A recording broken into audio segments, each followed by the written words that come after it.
Good morning and welcome to Frankly Speaking here on WYDC TV Big Fox. I'm your host, Frank Acom, and our guest is in the studio, which we're going to get to in just a moment and talk about the days of incandescence. But before that, I received a nice comment during the weekend, and I thought I would show that to you right now on the screen. Way to go, Frank. I can't read it. It's too small. You give me new faith in media as you place the truth and facts before us and not just take someone's words.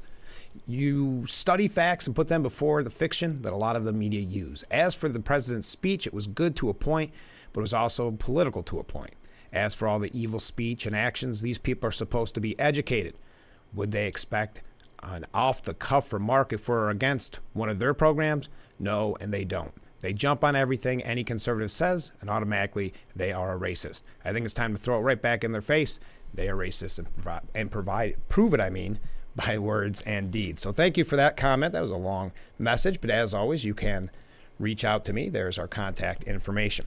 So let's take a short break, and then we'll be back with Frankly Speaking here on WYDC TV. Big Fox, please stay with us.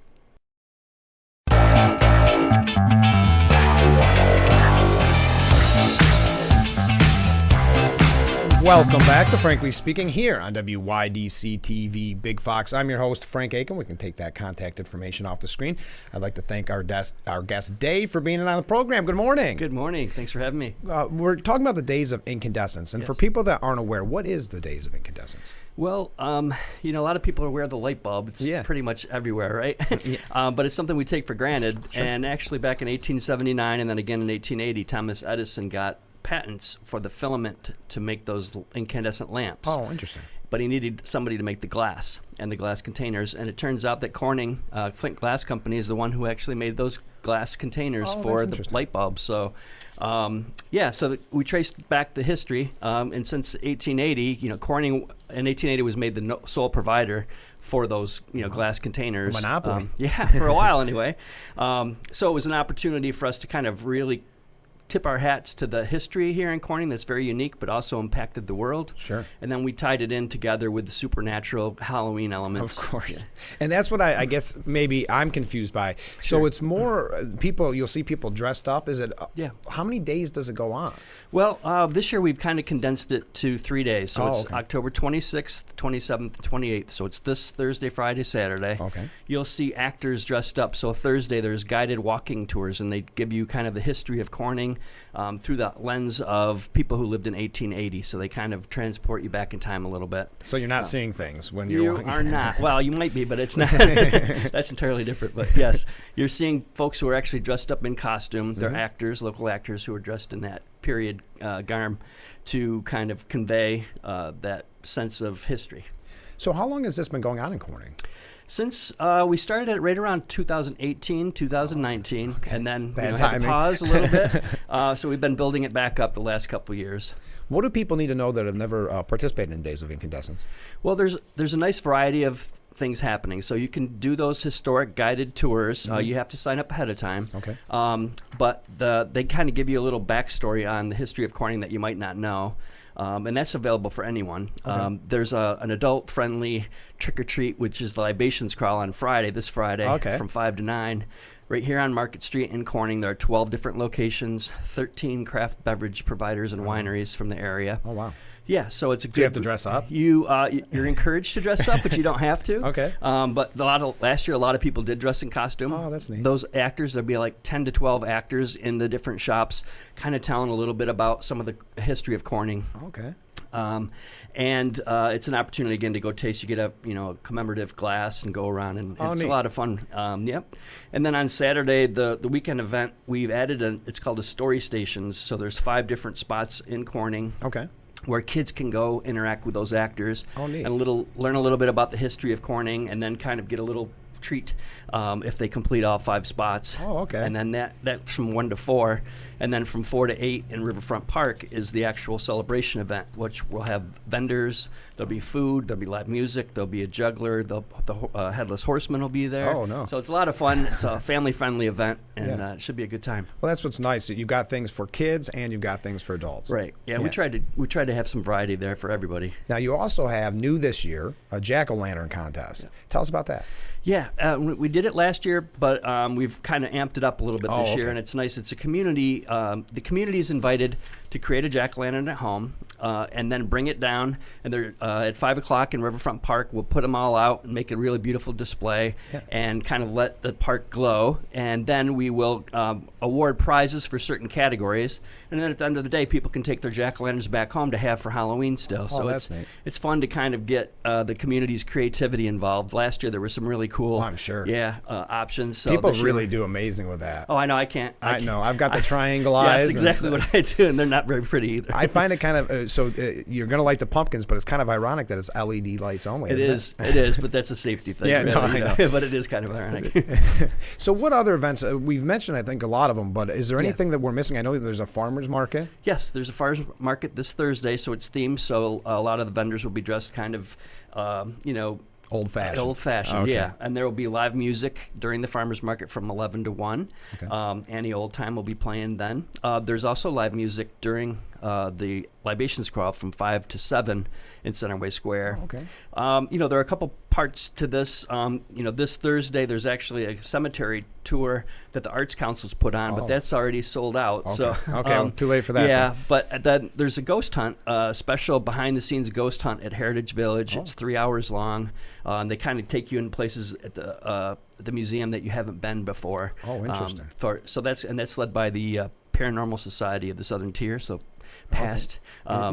Those experts are taking you around to kind of see if you can interact with the other side. The other side. Oh, it's spooky stuff. Just in time for Halloween, October 26th through the 28th. Now, you said some registration is required for some events, right? Yes. Where can people find out more about the event and also to register?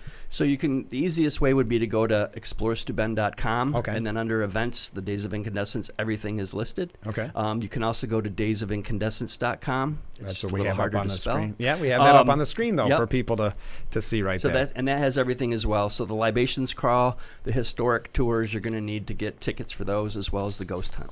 Well, I was surprised because you'd sent me a schedule of all the events. There is a lot going on. Yeah, there is. How much planning goes into this? Well, we spent about a year, doing really? it. Yeah. Just keep building it up? Yeah, we keep building it up. We're trying to add each year, add different pieces. Like this year, we'll have those story stations that are new. Okay. Last year, we did add the Jack-o'-lantern contest and the event in Riverfront Park. So we'll keep trying to, add to that. So what's next? Yeah, well, I mean, the ultimate goal is to try and transform Corning for a few days into 1880s Corning. So have ultimately, if we could get the shops on the street kind of dressed up, and a lot of them do that, like Liquid Shoes here and stuff. Oh, yeah. They really get dressed in the costume Isn't and really cool? get into it. Yeah. Where do people get these costumes? I have no idea. Well, I can understand the actors, you have props, but I don't even know where you could find some of the old time clothes. But I think that's what's neat about it, because you almost forget it's going on until you see the people all dressed up, right? Yeah, for sure. So again, it's 26th through the 28th, and pretty much all day then on the 28th. On the 28th, yeah. So from 1 o'clock till 8 o'clock, there's something going on. There are also horse and wagon rides. I forgot to mention that, but they run from 3 to 7. Like I said, so between 1 o'clock and 8 o'clock, there's usually something going on during the day. Well, great. Well, thanks so much for being on the program. I think we covered everything, right? Yeah, absolutely. All right. Well, best of luck, by the way. Thank you. Because I know there's a lot of work that went into it, so I'm sure you're going to be relieved after the 28th. We'll see. We'll see. All right, stay with us. We'll be right back with Frankly Speaking here on WYDC TV, Big Fox.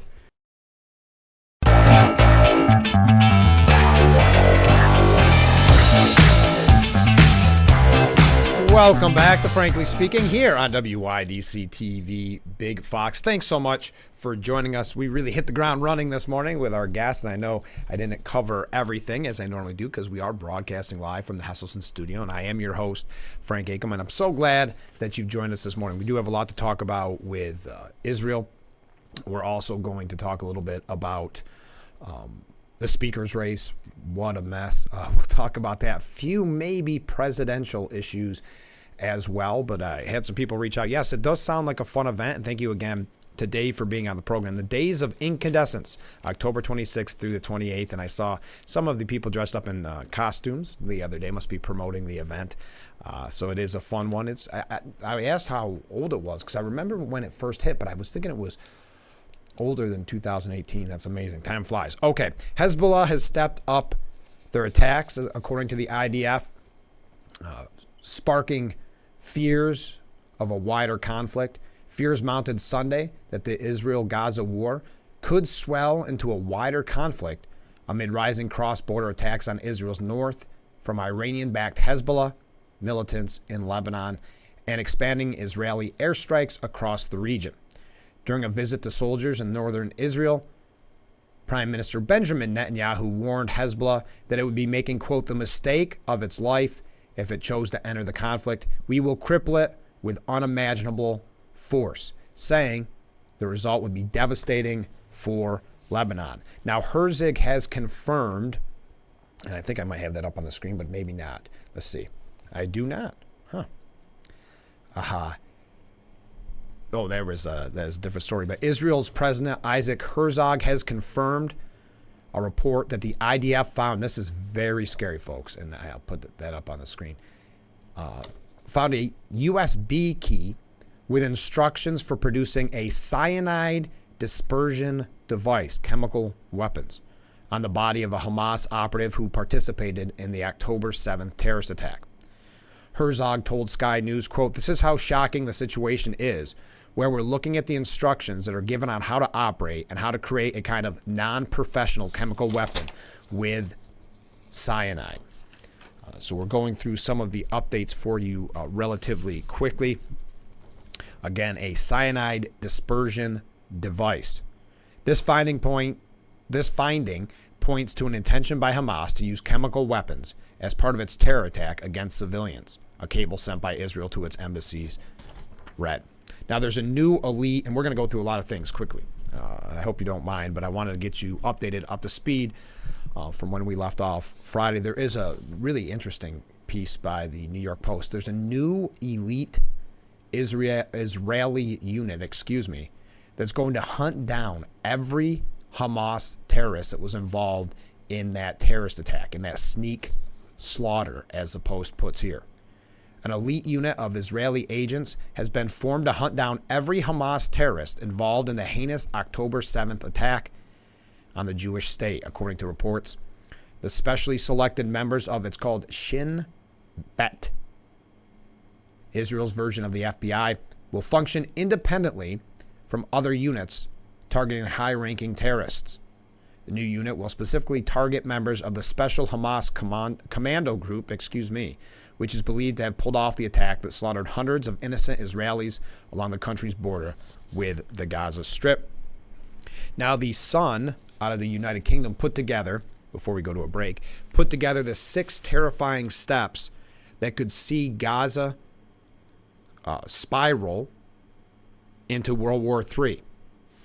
The first is if, according, and I don't know, well, I guess I'm not surprised by this. It's from the Sun. But if Israel overreacts, according to a Navy chief, Israel quite understandably wants revenge. However, if she lashes out and overreacts in a way that will make the Arab world recoil in horror and cause a backlash, this is one of those kind of blame the victim mentality that we've seen in the media against Israel, but we'll continue. War spreads to Lebanon is another way this could maybe start World War III. Assad and Putin team up with the possibility of Lebanon in shambles. The next step could be for Russian-backed Syria to join in. Bashar al-Assad would be very stupid, but he might feel that he should somehow be involved. The problem there being that Assad is supported by Russia.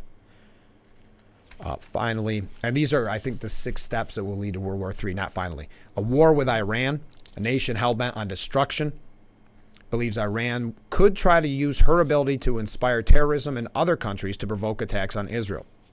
So that could make Israel feel that there should be some reaction against Iran. Then another step in this process to World War III would be if the U.S. and the United Kingdom enter the fight. The U.S. and the UK have already sent military and naval forces to support Israel in their fight against Hamas and to reinforce regional stability. And on Friday, a U.S. Navy warship fired what are believed to be America's first shots in defense of Israel. And then if Saudi Arabia is forced in the fight. So those are the 6 terrifying steps, according to the Sun out of the United Kingdom, that could see Gaza, the crisis there, spiral into World War III with Brit and U.S. boots on the ground, warns ex-Navy chief. Now, the defense secretary, Lloyd Austin, I believe this was, yesterday, said, "I've placed an additional number of forces on prepare to deploy orders as part of a prudent contingency plan to increase their readiness and ability to quickly respond as required." The number of forces put on a prepare to deploy order was not specified, but the Pentagon has previously confirmed the number was roughly 2,000. Some troops would come from the U.S. and some from within Europe or other areas of operations. So that kind of catches us up on where we're at from over the weekend. We're going to tell you what some people, what the reaction had been. Some people calling out college campuses, obviously. We'll talk about that as well. But let's take another short break. We'll be right back with Frankly Speaking here on WYDC TV. Big Fox, stay with us.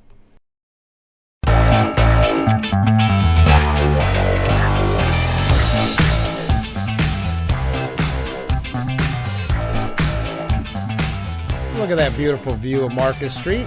Welcome back to Frankly Speaking here on WYDC TV Big Fox. I'm your host, Frank Acom, and we are broadcasting live from the Hesselson studio on beautiful Marcus Street this morning. So welcome back to the program.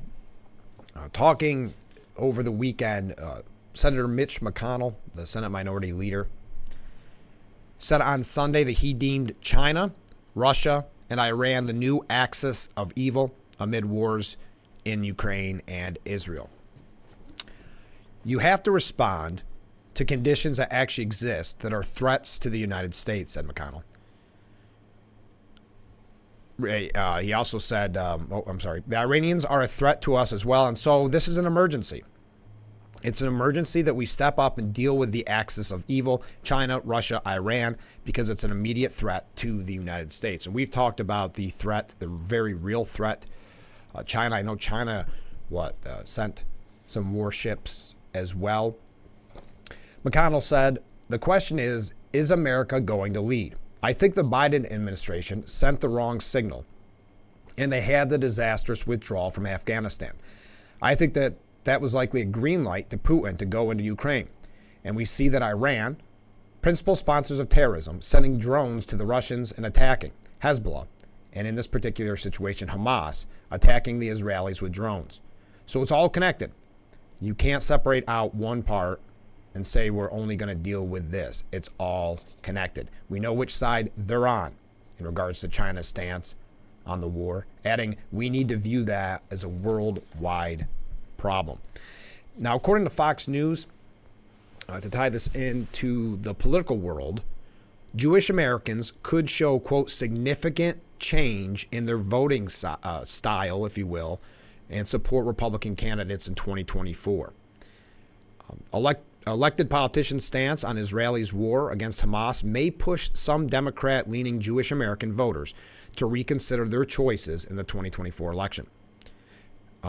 Now, this is, who is it here? Jake Novak, the former media director at the Israeli consulate in New York, said, I have not seen this kind of a shift, at least a discussed shift. Obviously, no one's voted yet. But in 1980, Jimmy Carter still won a majority of the Jewish vote, but it was way down from 76. There were a lot of Jewish voters who were disappointed in him. Now, despite the gap in support for Democrats over Republicans from Jewish Americans, Novak said he expects significant change.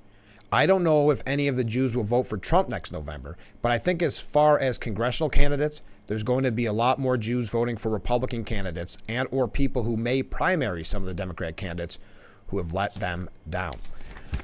Okay. Now, how am I doing on time? Oh, I'm doing good. I know we're going through a lot this morning. I sometimes feel like on Monday we rush through trying to catch up on everything from over the weekend. But out of the New York Post, Bob Capano says terrorism isn't a difference of opinion. And I thought that's a very good point. Americans should be disturbed by all this Israel bashing. And we've seen rallies, we've seen protests, we've seen a lot of horrible, despicable comments from those in the media, some in politics, and of course on college campuses. Many are wondering how our college campuses became cells of anti-Israel radical students, administrators, and faculty. And he has it's kind of a lengthy piece here. We're not going to go through all of it. But saying, at some point, Democrats have to say enough is enough. Supporting Hamas and calling for the annihilation of Israel should not be just a minor difference of opinion within the party, locally or nationally. The fact that there can even be two sides considered between Israel and Hamas should disturb all Americans. And to piggyback on that, Stephen Hayward has a piece at the New York Post as well that says, reaction to Hamas massacre shows it's time to decolonize the campus, using their words. Nothing was so vividly revealed than the moral rot of our elite universities with their reaction to Hamas's October 7th massacre of Jews. A closer look at the peculiar vocabulary of the dominant campus left points to the core of the problem and the left's insincerity. Normal human beings, not handicapped by a college education, may be wondering why the pro-Hamas academics coming out of the woodwork make their chief complaint that Jews are colonizers, and that's the word that they use. So he kind of gives the history of this.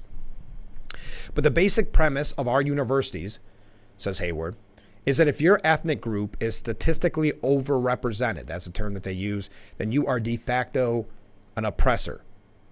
It is likely no coincidence the percentage of Jewish students in the student bodies of elite colleges have been declining rapidly in recent years, alongside the rise in academic anti-Semitism.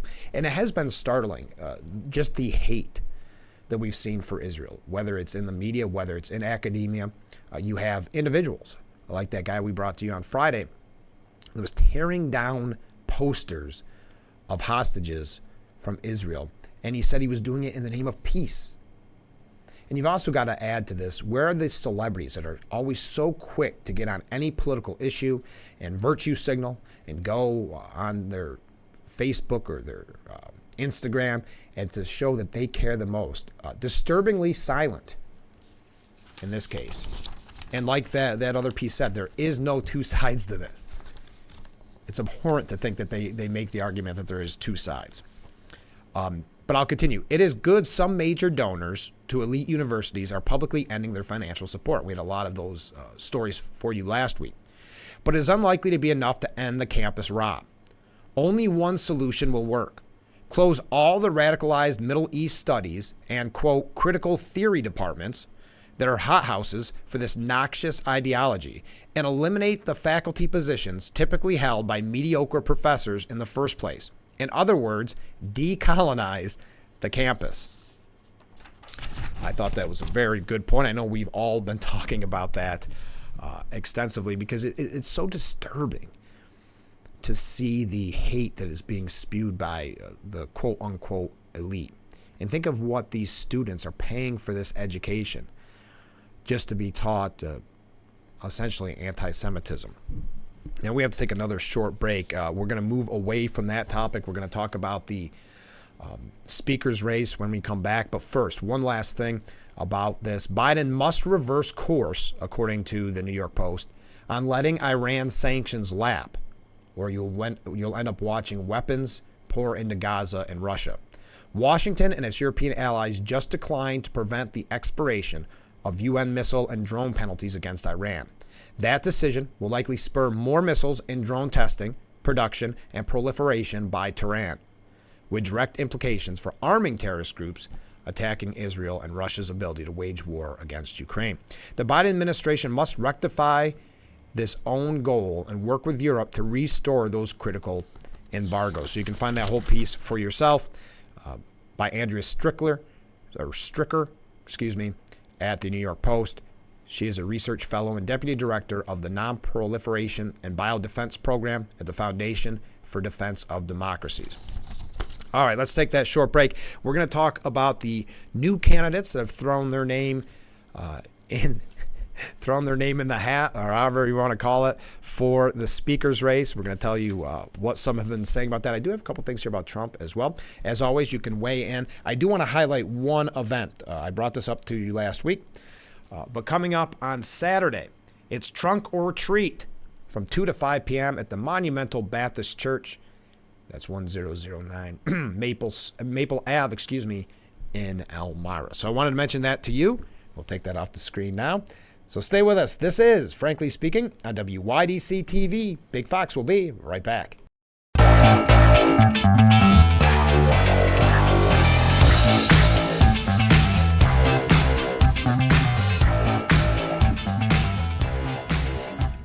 Welcome back to Frankly Speaking here on WYDC TV Big Fox. I'm your host, Frank Acom. We're broadcasting live from the Hesselson studio. Received some comments during break. Amazing how it hasn't been talked about. How the UN has allowed Iran to start selling as many missiles as they want. So much for any sanctions on Iran. In fact, on Wednesday, they just allowed the UN embargo on Iran's purchase and sale of missiles and missile technology to expire. Rewarding Iran will not curb the regime's belligerence or promote diplomacy, as Western leaders astonishingly claim just 3 days ago. And there's a piece that they sent me, and thank you, that came out just a few days ago on The Hill. The West rewarded Iranian terrorism by dropping the UN sanctions. So thank you for that. And as always, you can weigh in on all the topics. You see the number.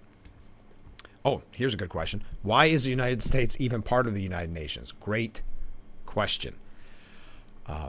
Oh, man, we're getting good comments all over the place. Thanks again for your weekend wrap-up. All good. Thank you. Thank you for that. Okay, let's talk about the speaker's race, shall we? A real who's who. House Republican Conference Chair Elise Stefanik said Sunday that 9 candidates have joined the race for Speaker after the mess with Jim Jordan when he dropped his bid last week. They're going to have a candidates forum, and it's set for 6:30 tonight. Then an internal conference vote will occur at 9 a.m. tomorrow. We'll keep you updated on that right off the air. So we're going to be off the air, darn it. Tuesday, Speaker Pro Tem Patrick McHenry has said his intention is to move to a floor vote as soon as Tuesday. So here's who we have so far. The number 3 Republican in leadership, Majority Whip Tom Emmer of Minnesota, has thrown his name in. GOP Conference Vice Chair Mike Johnson of Louisiana. Jack Bergman of Michigan, retired Marine lieutenant, by the way. Byron Donalds, you may remember him. He's kind of an up-and-coming star. Donalds, a second-term lawmaker, is on the Financial Services and Oversight Committees. He announced his bid on Friday. My sole focus will be securing our border, funding our government responsibly, advancing a conservative vision for the House of Representatives and the American people, and expanding our Republican majority. Next up on the list, are any of these names speaking to you just out of curiosity? You can see the number on the bottom of your screen. Kevin Hern of Oklahoma. He launched a bid on Friday. Then Dan Mueser of Pennsylvania. Gary Palmer of Alabama. Austin Scott of Georgia. And finally, Pete Sessions of Texas. So they're going to have that forum tonight, learn about each other, and then vote as early as Tuesday morning. So we'll keep you updated on everything we hear on the program tomorrow. So it starts all anew. House Republicans removed Jim Jordan, as you are aware by now, on Friday as their nominee for Speaker. Yeah, he just kept getting worse numbers and worse numbers. It did not look like it was going to turn around. Jordan and his allies spent all week trying to convince Republican colleagues that he was the right person to be named Speaker, calling for the conference to unite around the conservative firebrand favored by the Republican base and by former President Donald Trump. In the first round of voting earlier this week, 20 Republicans opposed him, a number that only climbed with each vote. In Friday's vote, another 3 Republicans turned away from Jordan. Kind of interesting names, too. Brian Fitzpatrick, Tom Keene Jr., and then Mark Molinaro, the gubernatorial candidate, if you recall. They are in competitive swing districts. And the media is, as always, having a field day with this. Jordan's implosion in House Speaker bid lays bare the GOP civil war, says, I don't think this was CNN. I want to say it was Wall Street Journal. What transpired instead was a career-defining flameout that burned so many bridges, Jordan might never again have a chance to be Speaker. Some tough language, but whatever you think about what happened, the media does love this. Continuing, House circus embarrasses senior party leaders as the country and the world wait for a Speaker. And of course, they're highlighting the fact, what's going on in Israel, that we can't do anything really until there is a Speaker. Now, Matt Gaetz, and I'll be honest, on this program, I received some criticism for it, but I was not overly happy with his decision to go against McCarthy. Not because I'm any big fan of McCarthy necessarily. I don't like that we allowed 8 Republicans and everyone else, Democrat, to decide our speaker. We punished McCarthy for working with Democrats by working with Democrats to boot McCarthy out. I know I've talked about this enough in the past, but Matt Gaetz says that he isn't sorry for any of this. Chaos doesn't scare me, he said. There's something about his smugness, his cockiness. Many of his colleagues blame Gaetz for the paralysis that has ensued. When Gaetz rose to speak at a closed-door party meeting on Thursday, McCarthy told him to sit your, we'll say, behind down. Asked about the encounter afterwards, McCarthy told reporters, quote, "Listen, the whole country, I think, would scream at Matt Gaetz right now." She's not wrong. To many Republicans, the hair-gelled Gaetz is personally responsible for not only sparking the current chaos, but setting a destructive precedent that continues to hobble the body as a small minority assemble to block any speaker from being elected. Colleagues have called him a charlatan, a vile person, and a Republican running with scissors. Former Speaker Paul Ryan said what Matt Gaetz did is a disgrace. I'm not a big Paul Ryan fan, but I don't disagree. While critics accuse Gaetz of attention mongering, he insists he is about outcomes, not headlines. He says he has received a flood of approving feedback from conservatives across the country. Chaos doesn't scare me. America decline does. Okay. What are your thoughts? The hero in this story or a villain? I don't think it helps Republicans in the long term. And I understand the argument that if we don't do something, they always say, well, now's not the time. I understand that argument. But in this case, I think it was wrong-headed. I think it's going to really hurt Republicans next year in the conservative races, or in the congressional races, excuse me. But Matt Gaetz tore the House GOP apart, and he isn't sorry. We've got to take another short break. Stay with us. This is Frankly Speaking on WYDC TV. Big Fox, I'd love to hear your take on Matt Gaetz. Stay with us.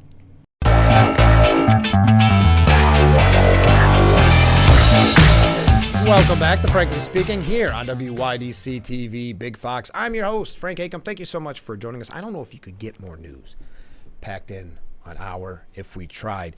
Tom McClintock, representative from California, wrote a mocking and biting letter to the Matt Gaetzes of the world. Matt Gaetz, him and 7 House Republicans pleaded with Jim Jordan, holdouts, that they would gladly accept censure, suspension, or removal from the conference if it meant having Jordan as speaker. The pledge failed, and the House still has no speaker, as you know. So this is a letter that Representative Tom McClintock issued. Your letter of October 20th, in which you graciously offer to martyr yourselves as long as you can get your own way, is perhaps the most selfless act in American history. I was certain that our Republican colleagues who refused to vote with a Republican majority would have been inspired by your stirring example of party discipline and loyalty to, quote, vote with the team, as you so eloquently phrased it. I was frankly stunned when they did not. I do not understand why a handful of our fellow Republicans couldn't see the simple fairness of the principle to which you have been so unswerving in your devotion. Heads I win, tails you lose. We should have been moved by your willingness to suffer censure, suspension, or removal from the conference to enforce your personal preferences on the overwhelming majority of your unenlightened colleagues. He further characterized Matt Gaetz and his ilk as narcissistic virtue signalers who will one day be vindicated of their genius when a new Messiah comes. He concluded with a call for them to see the damage they have done to the country. With this in mind, I modestly suggest that you plan your martyrdom in the only way that truly matters, to have the wisdom to see the damage you have done to our country and to have the courage to set things right before it's too late. Now we're going to talk about, we do got to take another break, but we've got some presidential politics when we come back. As always, you see the number on the bottom of your screen. You can reach out to me and weigh in. Do you believe, like Representative McClintock, that Matt Gaetz and his group are being narcissistic, that it's all about them? Or do you believe that they are doing it for, I don't know, I guess the betterment of the country in the long term? I would love to hear your opinion on it. We're going to talk about Biden. Well, let's do this. Biden's team is looking to buy even more ads. If you recall, at the beginning of football season, they did, I think it was a $25 million ad buy that was set, not here in New York, because they know they've got New York locked in, but in other states, to say, look how good the economy is. Never mind what you feel, what you see. Never mind what it feels like when you pay for those groceries or when you fill up your tank. Forget all of that. The economy and Bidenomics are amazing. And they were willing to spend a lot of money on that ad, to some would say propaganda, to convince you. Biden signed off on the initial fall television and digital campaign, despite concerns from some insiders who felt the money would be better allocated to get staff. He doesn't really have much of a campaign apparatus as of yet. Other Democrats continue to question whether the upbeat sales pitch in some Biden ads fails to reflect the economic reality of voters. Well, of course it does. It fails to recognize the economic realities of voters. But that was their goal. Their goal is to try to convince you that the economy is good, never mind what you see and what you feel. It's unbelievable. We've got a couple things we're going to talk about when we come back on the presidential front, so stay with us. This is Frankly Speaking on WYDC TV, Big Fox.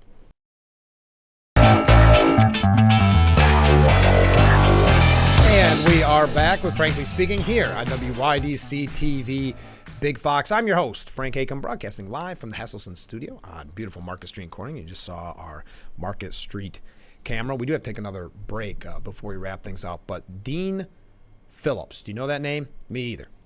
He is a representative, and they are speculating that he may actually launch a primary challenge against Biden. Now, the millionaire businessman and co-founder of a gelato company turned three-term House Democrat has until the end of business on Friday to place his name on the ballot in New Hampshire. As of late Friday, nothing has been done as of yet. But there, for some reason, I guess he's been saying behind closed doors, or to anybody that will listen, maybe, that he is going to primary Joe Biden. Now, speaking of people that may be a little full of themselves or maybe have a stronger opinion about themselves than the rest of the nation, Liz Cheney, former representative, Liz Cheney, said she would not rule out a presidential run. When asked by Jake Tapper, she said, no, I'm not, meaning no, I'm not ruling out a presidential run. We're going to see what happens. We're going to see how things unfold. The former lawmaker said she is definitely going to spend next year helping to elect serious and sane people in both major parties in Congress. Quote, we've got to elect people who believe in the Constitution and who take their responsibilities seriously to Congress. They also said, well, what do you think about the next speaker? Is there anybody that you want to endorse? She said, I hesitate to endorse anybody because I think that won't be helpful for them. So a little bit of self-awareness there that she's not that popular, at least among Republicans. She's very much, I don't know who to compare it to, but she loved getting the media attention. You know how you get the media's attention if you are a Republican. You badmouth other Republicans, and she's been doing that for quite some time. It cost her her seat, but apparently no regrets there, because she said that Kevin McCarthy has elevated white supremacists and anti-Semites as she torched the GOP over House Speaker. So it's kind of that useful idiot idea. The media love quote-unquote Republicans like this who badmouth other Republicans. I wish that it was surprising, she said. You know, what we've seen as a result of really the leadership decisions that Kevin McCarthy made back after the 2020 election. And, you know, look the other way in the face of a kind of assault on our democracy, meaning January 6th, and we've seen from Donald Trump and his allies in the House. She said that McCarthy elevated white supremacists and anti-Semites as a part of his leadership, but did not name any names. We got to take our last break. Stay with us. Man, this went fast this morning. We'll be right back with Frankly Speaking here on WYDC TV, Big Fox.